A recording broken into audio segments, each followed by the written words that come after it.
before we start, it's time for coffee. Sometimes I forget, put my glasses on. I think they're filthy actually. They need a clean. I left you in our last video on our Unknown to Icon series, playing as HEMEL HEMPSTEAD. We was doing alright. We was 4th in the table. It was all rosy. We was 10 points behind first place, Solihull Moors. I remember their name. Ooh. Remember last season when we won the league, Southend was 10 points ahead of us and we won it. I don't think it's going to be achievable this time. I don't know. I feel like that it's been inconsistent with my team, but you never know. We always might have a miracle. Well, let's go find out.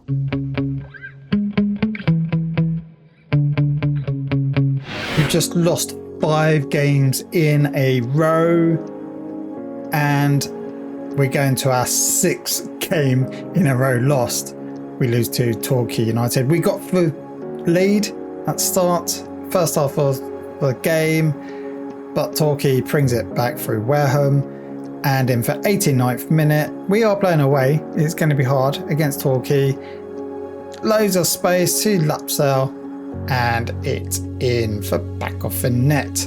That's our 6th game. We've not beaten, but lost 6 games. We've gone for a whole month of January without any points. I just told you, it was going all rosy. We was looking at first place. Could we do it again? No, it's definitely not an option now. I had to change things up. So we're trying like 4-2-4 type thing. I'm trying to think. I mean, Torquay played 4-4-2. I will go through the tactical things at the end of the video, and I think we might have found a solution. But anyway, I don't want to give away too much. This is the first game that I'm showing you. The match stats, 16 shots to our 9, but only 4 on target to our 4 on target. So actually, we could have won this. 50-50 possession. I'm just seeing if there's any key stats here to point out. Equal quite on high intensity sprints. Even the average rating was shared, really. So a very tight game, apart from that they were just shooting left, right and centre. Does that picture kind of tell you in for XG? Maybe Torquay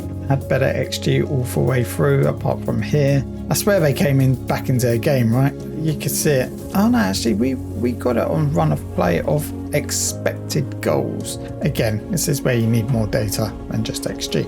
8 games without winning a game. We go against Ebbsfleet at home.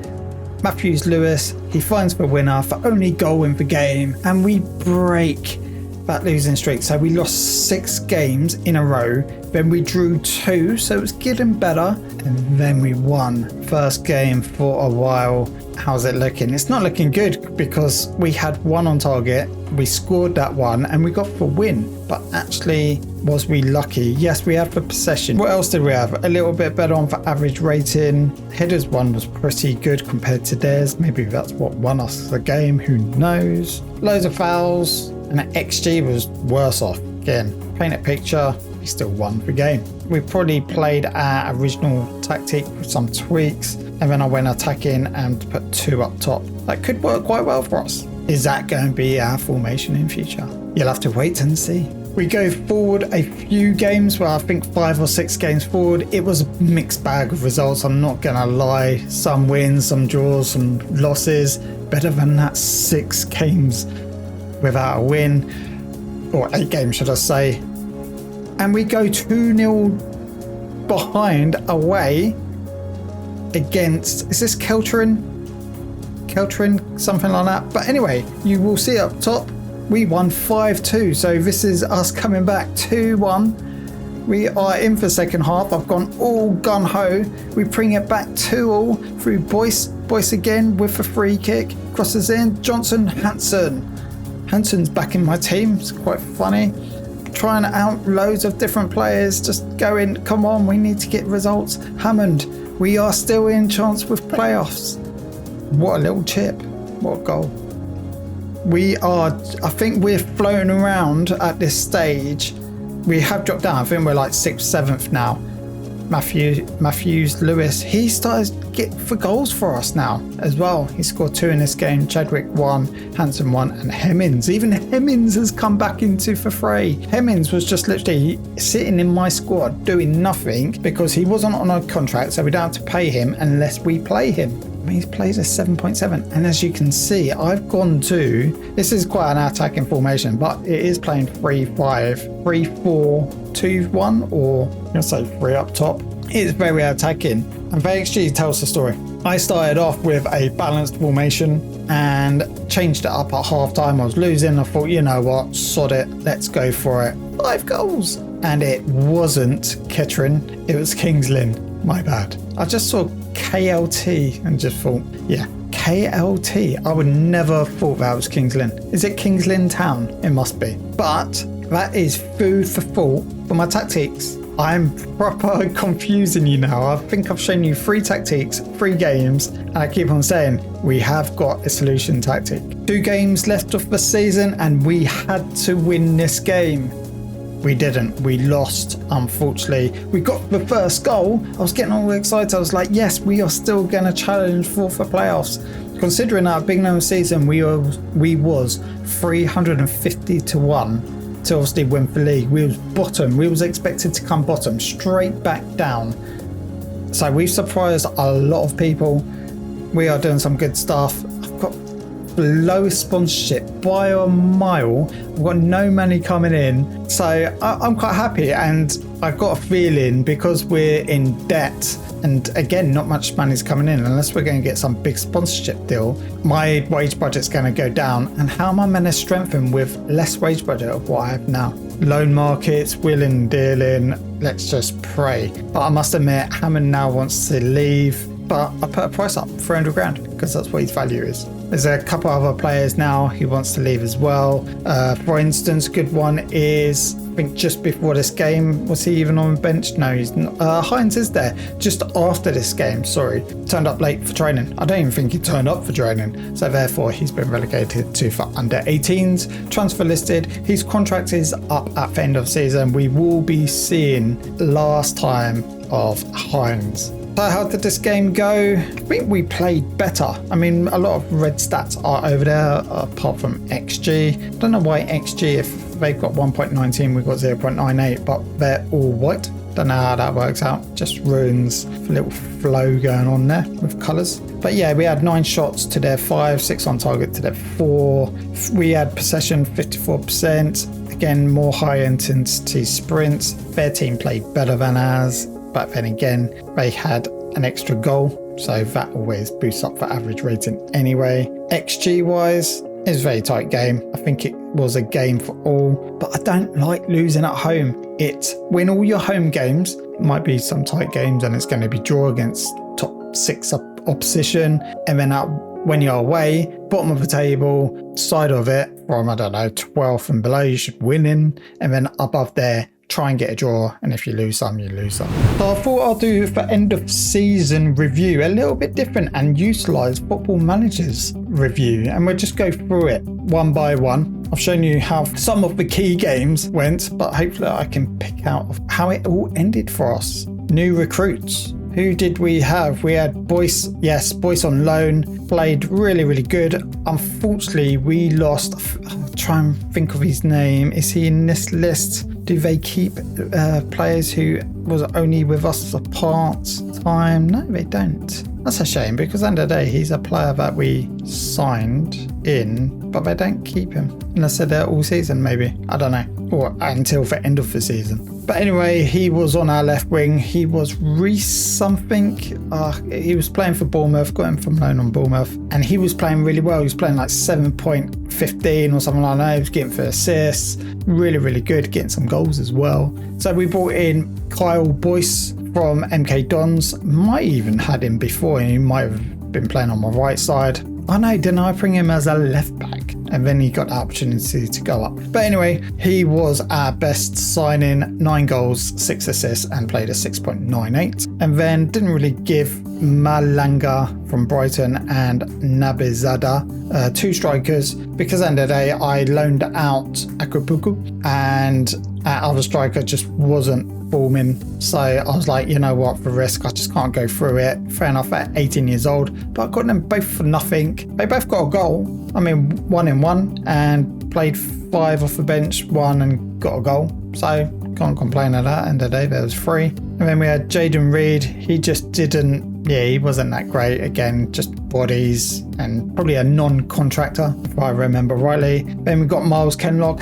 He's another non-contractor, so only pay him if we play him. Then Miller Matthews Lewis. Oh yes, so we did sign him. Obviously, he was on loan with us last season. Actually, he ended up getting 14 goals for us. So I'm quite excited to see what he can do next season. He's just getting better and better. And then Alfie Perry, he did okay. Jaden Clark, again, not that great. Ryan Johnson, he got better. I was quite impressed. He started off really rubbish for us, but actually he became a first teamer for us at the end of the season. And then Lewis Lomas, just 6.4. I just couldn't risk playing him anymore. Hey, it all rhymes. Who did we get rid of? Yes, we got rid of Lubala, player that I was very excited about, but actually he went to our other team who got promoted and he only played 6.66, so I wasn't missing anything there. Finley Carrigan, he went to Worthing. He only started once, but 38 sub appearances. Wow. Again, didn't play that great, but maybe just bit part player, just to fix your average rating. Connor Hall, no,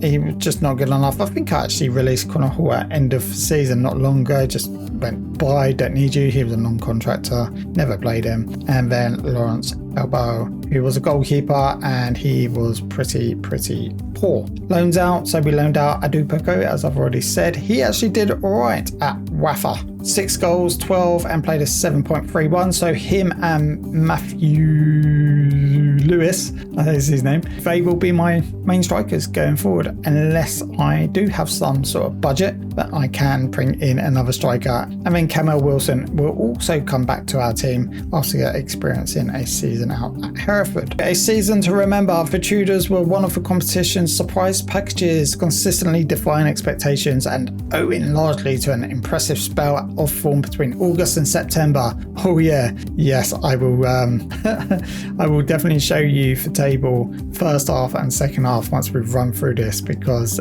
wow, that's what I can say. It definitely fell apart in the second half of the season. Didn't help with that January of losing every single game. We're able to celebrate a successful campaign. Yeah, I think it's brilliant. I mean, we came 9th. We were, how many points? 5 points away from playoffs. And actually Swindon, who came 7th, who was trying to fight to get into that place, got promoted with Solihull Moors. It was a real fight at near end of the season between Solihull Moors and Oldham. So unlucky there to Oldham. They got to face another season in this division. So how did it look for us? We won 20 games, drew 11, lost 15. Remember, 6 of them came in January, and our goal difference was 18. I think I'm more proud of the fact that our goal difference was pretty good. The ball gives me an A+. End of the day, my thing was to avoid relegation. Top goal scorer, Caelan Hines. He's going to be missed, to be fair. Was getting for goals in a cam position majority of the time, but I just think that his level is a division below. So all the best to him. If we scroll down for results, and you're going to see, look, it was pretty good. Greens and yellows majority, hardly any losses. And then I left you on 28th of December. We drew 2 games in a row there, but Solihull Moors away. That was a good result considering they came top. So it shows our promise. And then watch this. Loss, draw. And then I highlighted for Ebbsfleet. And then it was just a mixed bag. We pulled out some wins, but next season we can't go through a run of form like that again if we want to get playoffs. Moments to remember. Biggest win was 6-1 against Dagenham Redbridge in the league as well. Funny enough, for a minute I thought that was going to be a cup game versus like a South or North team. Match to remember. We beat Southend 3-2. Fantastic stuff. Lund and Hines with 2 goals. And then goal of the season came from Young, our right winger. Tudor's left midfielder Young shows his class by scoring an effort from 24 metres, which cold passed for goalkeeper. Amazing, and that was a win against Halifax. Finances are looking very bleak for us. We are negative, but looking at club reputation has gone up a little bit. Overall sponsorship deals, we got one new deal worth 8.71k, and our most notable deal, we got a new 2-year deal worth 17.43k, but we are still miles away from everyone else. So that gives us 15 grand in sponsorship, broadcast 9 grand, corporate hospitality 9 grand, all up, obviously we got promoted, so I would expect that. Competition prize money 19 grand and match day commercial and retail £192,000. So how did we line up? This was kind of our formation. It is 4-2-3-1, very wing play orientated, and I don't think the wing play is going to change because I do think it works in this game very, very well, especially lower leagues and probably in all leagues, to be fair. So this is probably our best team. Yes, it is best 11. So we've got King, Mackenzie, Lund, Rowan and Ray. So Ray in that left back position. Remember, he was a midfield centre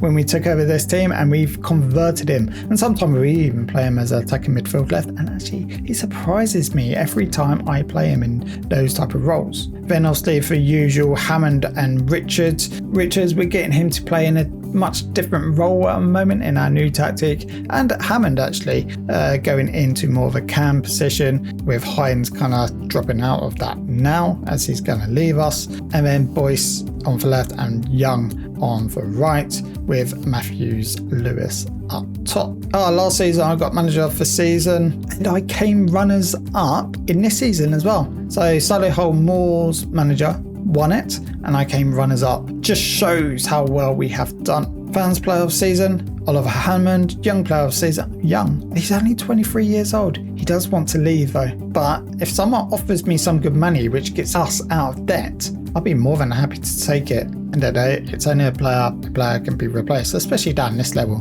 There's plenty of players around. It's just you need a budget, a wage budget to bring them in. Signing off the season, Alfie Perry. Probably maybe at the beginning of the season, I was playing quite a lot at right back. He dropped off. Mackenzie had to come in. Mackenzie again dropped off through those 6 games run. Alfie Perry just didn't pick up his form again, and then we started playing. I'm gonna forget his name now. What is his name? I've forgotten. It's because I hardly played him. I've forgotten. But other right back, and he can play defence, midfield and centre back, but he never dared to play him in those positions. Goal of season, we've already mentioned that. Top goal scorer, we've already mentioned that. Most assists, Reggie Young with 12 assists. He's actually going to be leaving us as well. His contract's up for end, and I think that we could get better.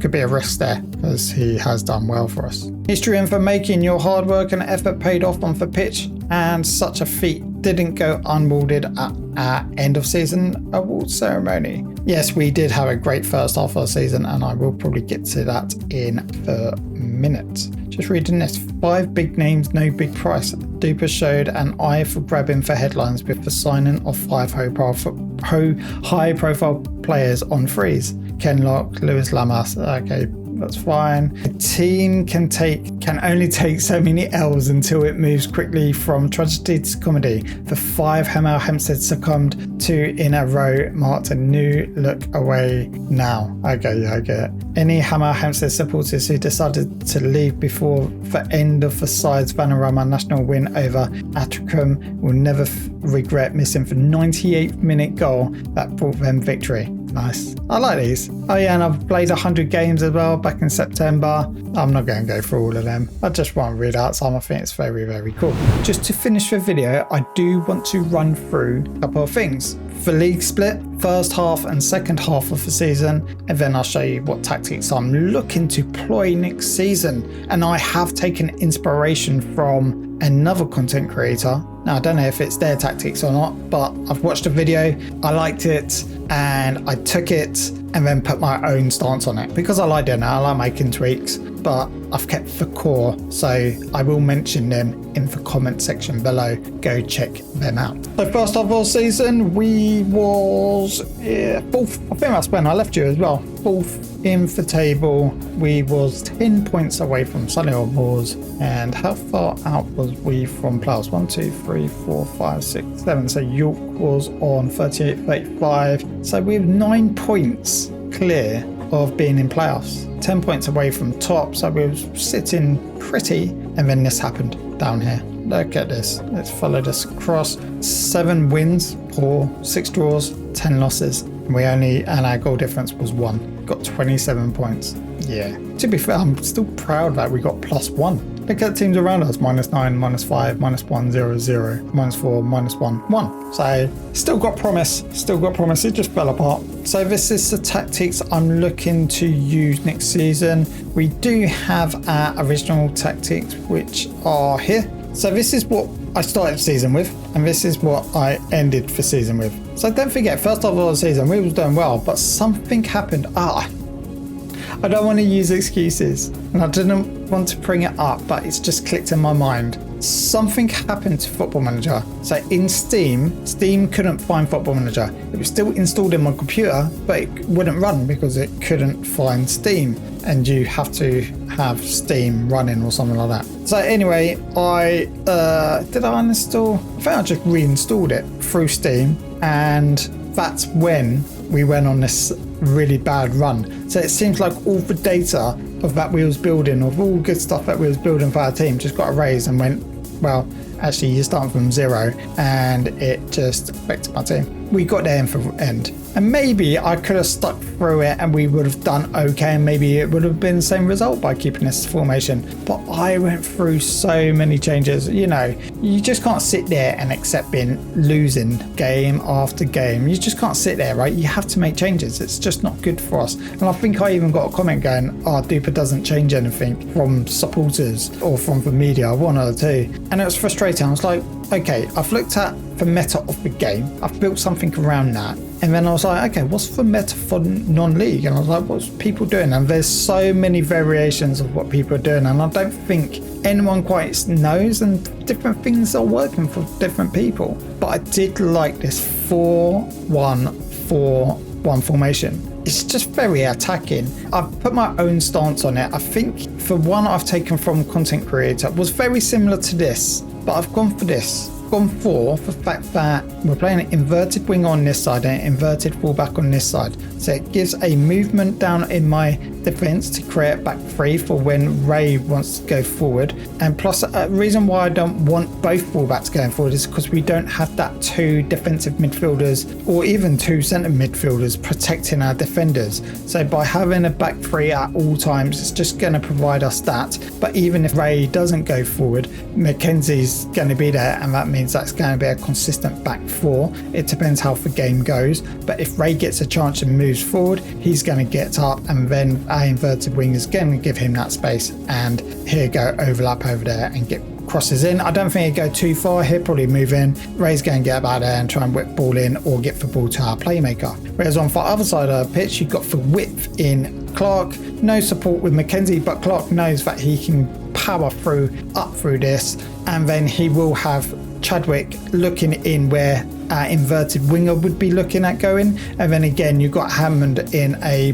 bit of a free role here to be that playmaker, and then Matthews Lewis is just looking for chances just to poke that ball in back of the net. And that's how I'm kind of looking at it. So you've still got that overlapping width, you've got that winger width, and you've got that cut inside, and you've got that going through in centre. I have created for attacking one, so we can use that if we want that really attacking. If we go goal down, 2 goals down, we can switch over to this, right? But majority of games I will be definitely starting with this. I think this is very balanced. Will it be a success? To be fair, we got promoted with this tactic, did well first half of the season. Maybe it's something that we go back to and try. I am doing a tactic test with Man City, and it's mixed bag. Maybe it needs more of a tweak for like a Man City, and maybe it's just an underdog tactic. Maybe I just need to do underdog teams and see how they do. I will test it out more, just like I'm going to test out this formation more as well. So what does it look like in possession? We are playing standard, passing space, looking to play wing play, so down both flanks, play out of defence, shorter passing and a higher tempo, and then in transition we've got counter press, counter, slow down pace from our goalkeeper and roll it out. And then we play, as always, high defensive line, high press. I've played with these, but I just don't like the pressure that you get by dropping back or having mid block, low block. I need more practice and knowledge on what it can do. I just don't think the game likes it, if I'm honest. it just, yeah, the other manager just goes, oh, you're playing low block, I'm just going to high press you. And then we're playing much more often for trigger press and prevent goalkeeper. Now I do have some play instructions. Click on there and edit. That brings up the additional instructions. And what we've got on our right back, we've got cross on byline and tackle harder. So if he does get forward, obviously gets past the halfway line, we want him to just whip that. We don't want him to go too far anyway, because he should be defended. And then we've got Rowan with nothing, goalkeeper with nothing, Ray with cross on byline, tackle harder, anchor, tackle harder, winger just for instructions, Chadwick, instructions, and instructions. Now you can play around with these. I mean, he's doing exactly what I want him to do, is dribble, get forward more, and cut inside with the ball. The winger is dribble more, cross more often, and stay wider, doing exactly what I want him to do. I want my shadow striker to take more risks, get more forward and get into channels, and I want my playmaker to take more risks and shoot less often, so he's dropping back there. And my poacher is take fewer risks and dribble less, because he's just literally get the ball and put it in the back of the net. So that is how our season ended, with a quick update to our tactics. Fingers crossed, see how these tactics play for next season. And if you'd like to see how that will go about, then you know what you need to do. Hit that subscribe button so you don't miss any future videos. And if you like this content, again, it go a long way to support this channel by hitting that like button, and I will catch you on the next one.